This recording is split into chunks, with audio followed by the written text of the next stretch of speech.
ছেড়ে দিল। কলিজার টুকরা বেটা আক্কাস বুকে ওর সাথে জড়ায় ধরলো, মা ও মা, তোমার পায়ের নিচে জান্নাত রে মা, তোমার পায়ের নিচে জান্নাত। মা রে, তুমি যদি মাফ করে দাও মা, আমি জান্নাতে যাব, না হলে জান্নাতে যেতে পারবো না রে মা। ও মা, তুমি মেহেরবানি করে মাফ করে দাও, মাফ করে দাও। রাসূলের সাহাবী আক্কাস বারবার চোখের পানি ছেড়ে দিয়ে দিয়ে কান্দে, মা কান্দে, কলিজার টুকরা বেটা কান্দে, কান্দার রোল ভরে গেল।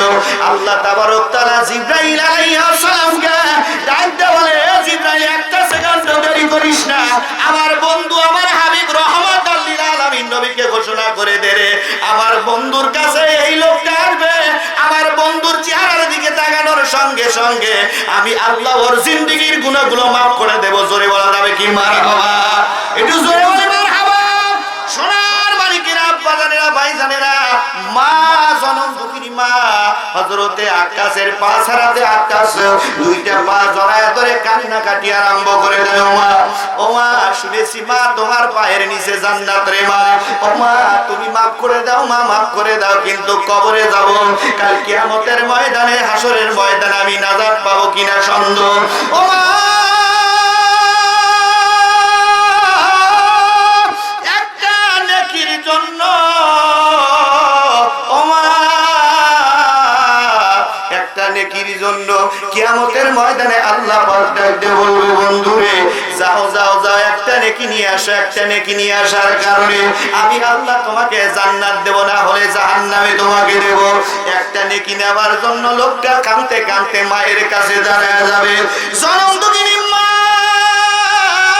ডাকতে বলবে, বেটা রে, আমার দুনিয়ায় বিয়েই হয় নাই, তোমাকে নেকি দেব কোন থেকে?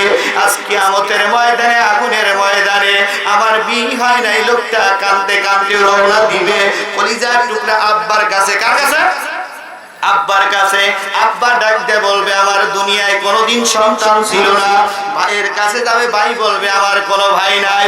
এই লোকটা কাঁদতে কাঁদতে কলিজার টুকরা স্ত্রী, স্ত্রীর কাছে যাওয়ার পরে ডাকতে বলবো, পানের স্ত্রী রে, শোনো শোনো, মাথার গাম পায়ে পেলে তোমাকে আমি কি করেছি?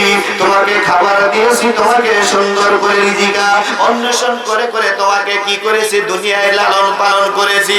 ও পানের বিবি, একটা নেকির কারণে আজকে আমি জাহান্নামে চলে যাচ্ছি রে পানের বিবি। পানের বিবি ডাকতে বলবে, স্বামীর দুনিয়ায় তোমার সাথে স্বামী স্ত্রী মহব্বত ছিল, এই কবরে এসে হাসরের ময়দানে কোনো মহব্বত নাই, মহব্বত নাই, আমার জীবনে কোনোদিন বিয়েই হয় নাই। আল্লাহর বান্দা কাঁদতে কাঁদতে রওনা করবে রে, আল্লাহর বান্দা আল্লাহর দিকে রওনা করবে, কাঁদতে কাঁদতে রওনা করার পরে আল্লাহ রাব্বুল আলামিনের হাবিব ডাক দিবে, বন্ধু আমার উম্মত, না না না না না, আমি আল্লাহ তাবারক তাআলার কাছ থেকে পারমিশন নিয়েছি, আমি নবী তোমাকে মিজানের পাল্লায় তুলে দেওয়ার পরে রহমাতুল লিল আলামিন নবী শাহাদাত আঙ্গুল দিয়ে মিজানের পাল্লা ঠেসে ধরবে। আল্লাহ ডাকতে বলবে, হাবিব গো যান যান যান, আমি আল্লাহ তাবারক তাআলা আজকে মিজানের পাল্লা আপনার জন্য কায়েম করে দিয়েছি। জোরে বলা যাবে কি একবার মারহাবা? এবার ডাক্তার, দেরি করিস না, দেরি করিস না, যা যা যা যা, রহমাতুল লিল আলামিন নবীর পিছনে নহরে নবুয়ত আছে রে বেটা, ওই মহরে নবুয়তে যদি সুমা দিতে পারিস রে বেটা, আমি আল্লাহর নামে কসম করে বলতেছি রে বেটা, আল্লাহ তাবারক তাআলা তোকে জান্নাত অবশ্যই দান করবে। জোরে বলা যাবে কি একবার সুবহান? আল্লাহর নবীর সাহাবী টুকটুক করে রওনা করে দিলেন। আবু বকরকে বললেন, ভাই আবু বকর, এবারে আবু বকর একটা কথা শোনো, আমার নবীর সাথে নবী পৃথিবীর থেকে বিদায় হয়ে চলে যাবে, আমি কালেকশনে যাব অল্প টাইমের ভিতরে, নবী দুনিয়ার থেকে বিদায় হয়ে চলে যাবে।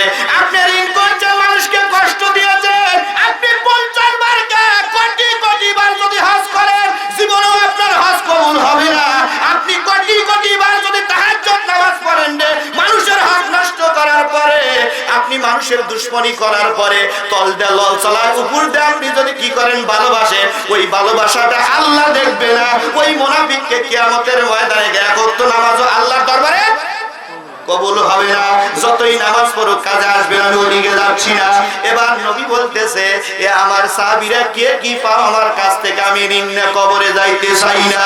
আমি ইমামুল মুরসালিন রহমাতুল লিল আলামিন উম্মতের পাগল পারা নবী রে, আমি নবী যদি ঋণে কবরে চলে যায় আল্লাহ আমার জীবনের গুনাহগুলো মাফ করে দিবে, কিন্তু আমার উম্মতেরা ঋণ করবে। এবার সমস্ত সাহাবীরা কান্নার রোল পড়ে গেল। আরে আমার নবী দুনিয়ার থেকে বিদায় হয়ে যাবে। হযরত আক্কাস এসে ডাক দিল, ইয়া রাসূলুল্লাহ, ইয়া হাবিবাল্লাহ, হুজুর আমার কাছে আপনি একটা ঋণ করেছেন। উহুদের ময়দানে আমি ঘোড়ার পাশে দাঁড়ায় ছিলাম, কথা বলবেন না। আমি ঘোড়ার পাশে দাঁড়ায় থাকার পরে আপনার ঘোড়াকে 3টা চাবুক দিয়ে আঘাত করেছিলেন। ইয়া রাসূলুল্লাহ, ইয়া হাবিবাল্লাহ, আমার পিঠে 3টা ঘোড়ার চাবুকের আঘাত লেগে গেছে। ইয়া রাসূলুল্লাহ, ইয়া হাবিবাল্লাহ, হুজুর এই 3টা চাবুকের বাড়ি যদি আপনাকে না দে আমার প্রতিশোধ নেওয়া হবে না। সাহাবীরা চোখের পানি ছেড়ে দিয়ে দিয়ে কান্দে। এ ভাই আক্কাস রে, না না না না রে ভাই আক্কাস, আমাদের উপরে আঘাত করো, আমি হযরত আবু বকরের চামড়া ছুলে নাও আঘাত করে, আমার নবীকে কষ্ট দিও না, আমার নবীকে কষ্ট দিও না।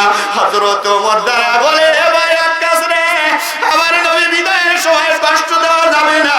বিলাল কান্দে, ওমর কান্দে, ওসমান কান্দে রে, কান্নার রোল পড়ে গেল। কান্নার রোল পড়ে যাওয়ার পরে দরুদ পড়ি, আল্লাহুম্মা সাল্লি, স্লিপগুলো এদিকে দিন, লেখা দিয়ে দিন, এক গোছ করে দিন।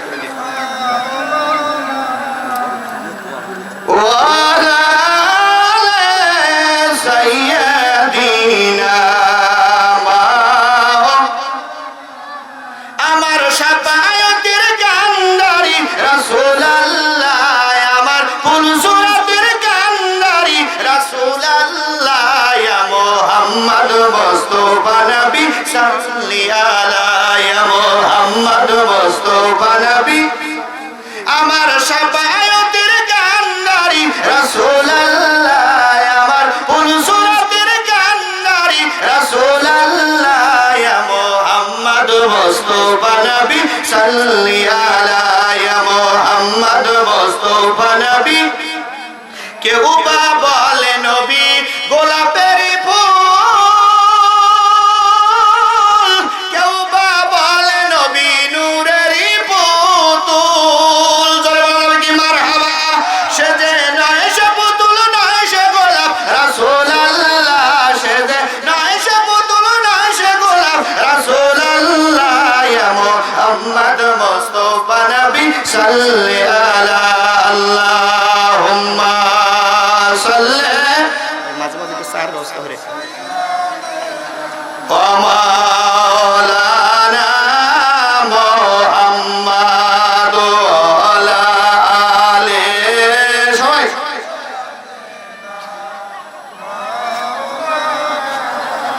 সাহাবীরা চোখের পানি ছেড়ে দিয়ে দিয়ে কান্দে। হযরত আবু বকর পিঠ পেতে দেয়, এ ভাই আক্কাস, আমার পিঠে চাবুককে ছাল তুলে নিয়ে নাও, আবু বকর রে ছাল তুলে নাও। এবার সমস্ত সাহাবীরা চোখের পানি ছেড়ে দিয়ে দিয়ে কান্নাকাটি আরম্ভ করে দেয়। হযরত আক্কাস বলে, তোমাদের সাথে আমার বাজা নাই কি নাই? তোমাদের সাথে আমার বাজা নাই। রহমাতাল লিল আলামিন নবী আমাকে 3টা চাবুকের বাড়ি দিয়েছে, এই কারণে আমি নবীকে চাবুকের বাড়ি দেওয়া ছাড়া, আমি এই প্রতিশোধ নেওয়া ছাড়া আমি ছাড়বো না, ছাড়বো না, ছাড়বো না, ছাড়বো না। আল্লাহর নবী সাহাবীরা চোখের পানি ছেড়ে দিয়ে কান্দে। রহমাতাল লিল আলামিন নবী মৃত্যুর যন্ত্রণা শুরু হয়ে গেছে।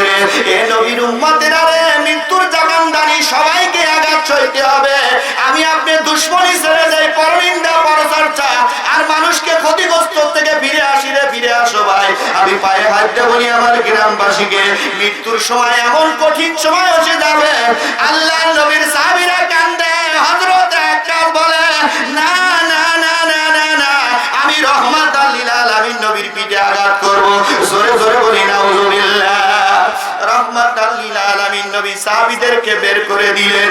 রহমাতাল লিল আলামিন নবী সাহাবীদের বের করে দেওয়ার পরে আল্লাহ নবী বলে, আক্কাস, আমি নবীর পিঠের উপরে আঘাত করো রে আক্কাস। বলছে, হুজুর আমাকে কি লাগবে? চাবুক লাগবে। নাই বলল হুজুর।